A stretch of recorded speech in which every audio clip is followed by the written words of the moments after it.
लिखा हुआ है जो इस मंत्र का जापक बन जाता है समाज में कभी भी उसका अपमान नहीं होता है। त्र्यंबकम यजामहे सुगंधिम पुष्टि, पुष्टि का मतलब बढ़ाना। जो इस मंत्र का जाप करता है समाज में उसकी सर्वकाल पुष्टि ही पुष्टि होती रहती है। ये मंत्र जो जप करता है तो बाबा पर कहते हैं दधीचि ने अखंड बेलपत्री चढ़ाई, असंख्य बेलपत्री चढ़ाई। उस शिवलिंग के अंदर से देवादिदेव महादेव प्रकट हुए और कहा महर्षि दधीचि हमें याद किया आपने। कहा नाथ आज भय है, जीवन में यदि भय की अधिकता हो जाए ना तो भी ये मंत्र आप जप कर सकते हो। यदि आपको कोई काम करने के पहले डर लग रहा होगा कि नहीं होगा, होगा तो सफल होगा कि नहीं होगा, तो भी आप इस मंत्र की, अब एक माला तो बहुत बड़ी हो जाएगी आपके लिए, तो करमाला, करमाला जानते हो ना सब लोग। अब कई लोग ऐसे ये करमाला, ये होती है करमाला यहां से ये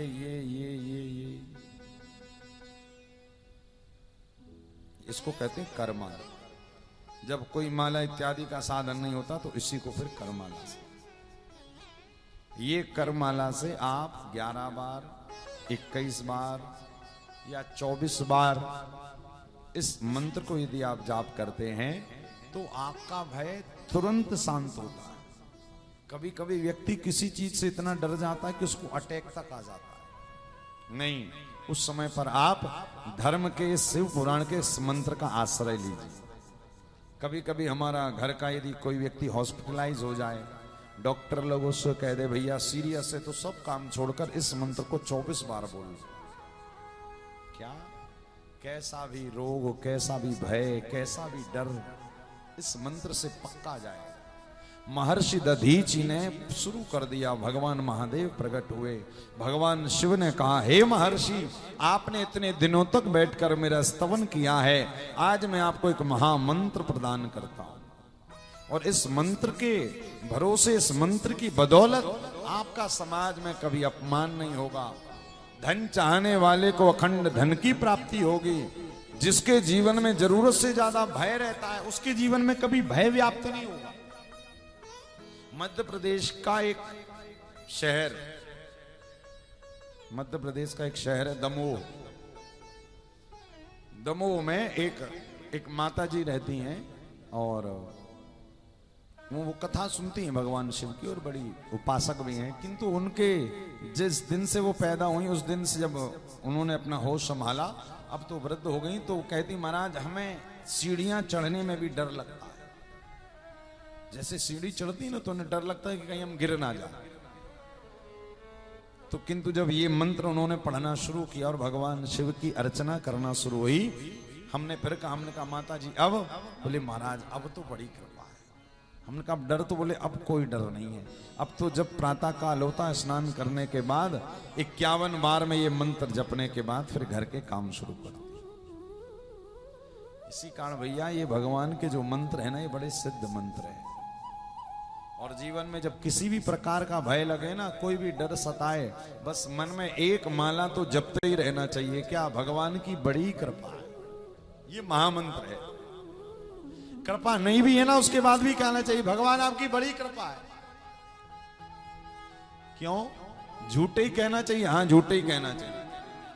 जब झूठे ही कहोगे बड़ी कृपा है, बड़ी कृपा है, बड़ी कृपा है, तो भगवान विश्वनाथ को लगेगा मैं इस पर कृपा व्रपा तो करता नहीं, दिन रात चिल्लाता रहता बड़ी कृपा है। और आपको पता है एक दिन महादेव सच्ची में कृपा कर देंगे आपके कहते कहते बड़ी कृपा बड़ी कृपा। एक माता जी आई थी वृंदावन कथा सुनने हमारी, तो हम जब उनसे मिले हमने कहा और माता जी क्या हाल चाल है, तो उनका एक ही रोना, रे महाराज बड़ी समस्या है। हमने कहा क्या? बोले आपने बताओ सबको तो धूप, ठंडी का समय था, सबको तो ऊपर कमरा दिया धूप में, हमें नीचे दे दिया। तो हमने कहा आनंद नहीं आ रहा? बोले नहीं बदलवाओ। तो हमने कहा चलो ठीक है आपको बढ़िया ऊपर वाला रूम दे दिया है। तो अब हमने कहा चलो दूसरे दिन पूछा जाए, क्योंकि माता जी जजमान थे। हमने कहा माता जी आज? बोले अरे महाराज कमरा दिया तो ऊपर किंतु सीढ़ियां बहुत सारी है।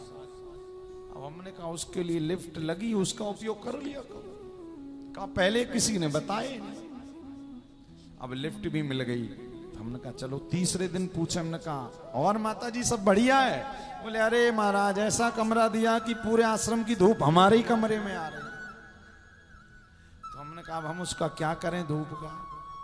कहने का अभिप्राय जीवन में यदि स्वभाव ही बन गया है शिकायत करने का, तो फिर ऐसे जीवों को कुछ किया नहीं जा सकता। भाई जब शिकायत करना ही आपको किसी कोई भी काम, कई लोगों को स्वभाव रहता है और कई लोग कहते हैं अरे महाराज बड़ा आनंद आ रहा है। क्या शिकायत यदि करना शुरू करोगे ना तो जीवन भर शिकायत ही चलती रहेंगी। इसी कारण शिकायत नहीं करना, हमेशा एक मंत्र, महामंत्र, क्या भगवान आपकी बड़ी कृपा है, महादेव आपकी बड़ी कृपा है। तो उन माता जी से हमने जब 7 दिन रही कथा में, हमने कहा कहो माता जी। बोले हाँ और तो ठीक है महाराज, लेकिन सब चीज बढ़िया हो गया। हमने कहा अब? बोले लेकिन ये जो शरीर है ना कथा में 3-3 घंटे बैठ बैठ कर अब टूट रहा है। तो हमने कहा ये सब तो होगा ही, ये स्वभाव है। तो बोले उसके लिए क्या करें? हमने कहा ये सब छोड़ो, आज से आप कहना शुरू कर दो भगवान की बड़ी कृपा है। बोले नहीं, हमने कहा नहीं कहो। हमने कहा हम ये आपको मंत्र दे रहे हैं, कहो बड़ी कृपा है। तो वो भी रोते रोते कहा हाँ बड़ी कृपा है, लेकिन नहीं है। हमने कहा नहीं अभी तो कहो बड़ी कृपा है। तो बड़ी कृपा है, बड़ी कृपा है ये बोलकर उस ट्रेन में बैठ गया। अब ये मंत्र उसके दिमाग में बैठ गया।